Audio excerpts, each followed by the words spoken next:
Bismillahirrahmanirrahim. Assalamualaikum warahmatullahi wabarakatuh. Di sini saya akan mempresentasikan PPT tentang Syahdu Dzariyah. Perkenalkan, nama saya Arisfida Imaduddin dengan NIM 177. Pengertian Syahdu Dzariyah secara etimologi, secara bahasa, Syahdu Dzariyah berasal dari dua kata, yaitu syaddu yang artinya menutup atau menghalangi, dan az-zariyah artinya jalan, wasilah, atau yang menjadi perantara, mediator. Dan secara terminologi atau secara istilahnya, mana kullu ma yatawassalu biha ila syai'il mamnu'u al mustamilu ala mufsadati au mudarrati. Jadi dapat disimpulkan, Syaddu Dzariyah adalah secara istilah suatu metode penggalian hukum Islam dengan mencegah, melarang, menutup jalan, atau wasilah suatu pekerjaan yang awalnya dibolehkan karena dapat menimbulkan suatu yang menyebabkan terjadinya kerusakan atau pelanggaran terhadap suatu yang dilarang. Contoh, seorang muslim dilarang mencaci sesembahannya orang kafir karena dikhawatirkan akan membuat orang kafir tersebut marah sehingga akan berbalik menghina dan melecehkan Allah dan Rasulnya serta ajaran Islam secara membabi buta. Dasar hukum Syaddu Dzariyah. Allah berfirman dalam surat Al-An'am, wala tasubbul a'udzubillahi minasyaitonir rajim, wala tasubbul ladzina yad'una min dunillahi fayasubbullaha adwa bighairi ilm. Kadzalika zayyana likulli ummatin 'amalahum summa ila rabbihim marji'uhum fayunabbi'uhum bima kanu ya'malun. Artinya, dan janganlah kamu memaki sesembahan-sesembahan yang mereka sembah selain Allah, karena mereka nanti akan memaki Allah dengan melampaui batas tanpa pengetahuan. Demikianlah kami jadikan setiap umat menganggap baik pekerjaan mereka.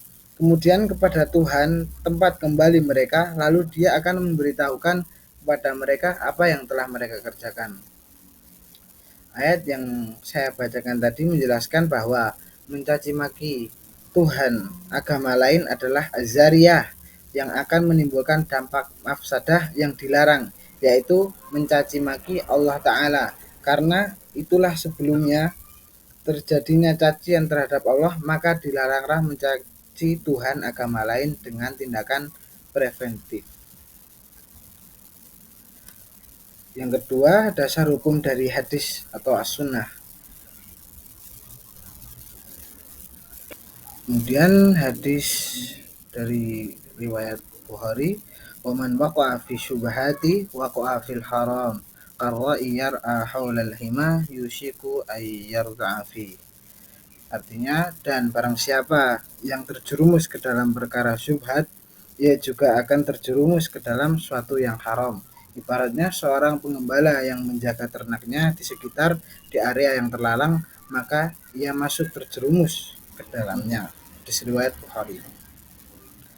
Kemudian dasar hukum kaidah fikih. Yang pertama, darul mafasid muqaddamu ala jalbil masalih, yang artinya menolak kerusakan atau mafsadat lebih diutamakan daripada mengambil kemaslahatan. Yang kedua, idza ijtama al halalu wal haramu ghalibal haram. Artinya, bila berbaur yang halal dengan yang haram, maka haram mengalahkan yang halal. Kemudian rukun Syaddu Dzariyah.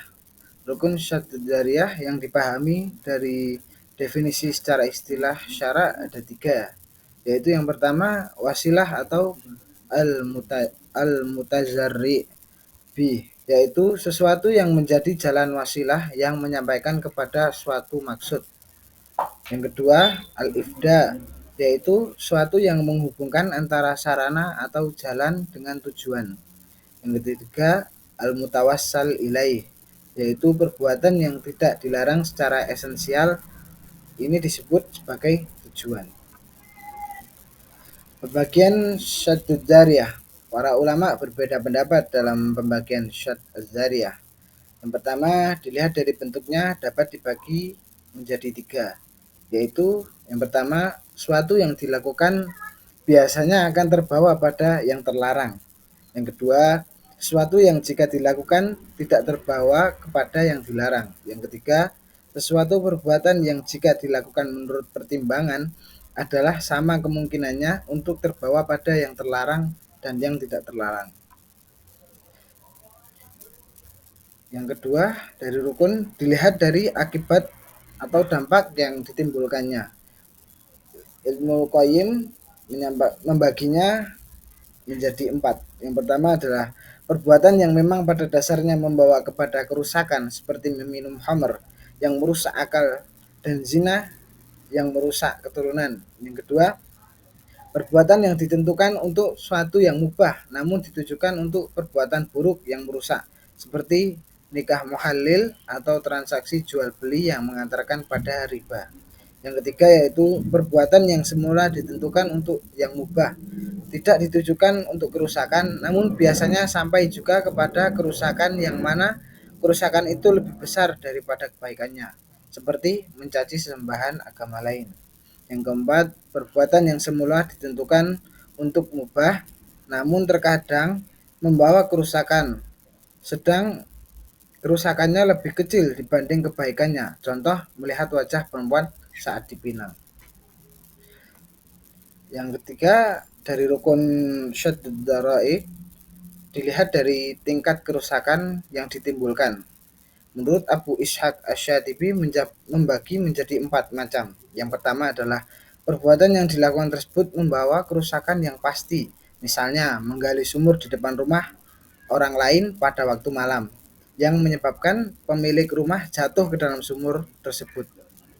Yang kedua adalah perbuatan yang boleh dilakukan karena jarang mengandung mafsadat. Misalnya menjual makanan yang biasanya secara normal tidak berbahaya. Yang ketiga, perbuatan yang dilakukan kemungkinan besar akan membawa kemafsadatan. Misalnya menjual senjata pada musuh yang dimungkinkan akan digunakan untuk membunuh. Yang keempat, perbuatan yang pada dasarnya boleh dilakukan karena mengandung kemaslahatan, tetapi kemungkinan terjadinya kemafsadatan, misalnya bai al-ajal, jual beli dengan harga yang lebih tinggi dari asal harganya karena tidak dibayar kontan.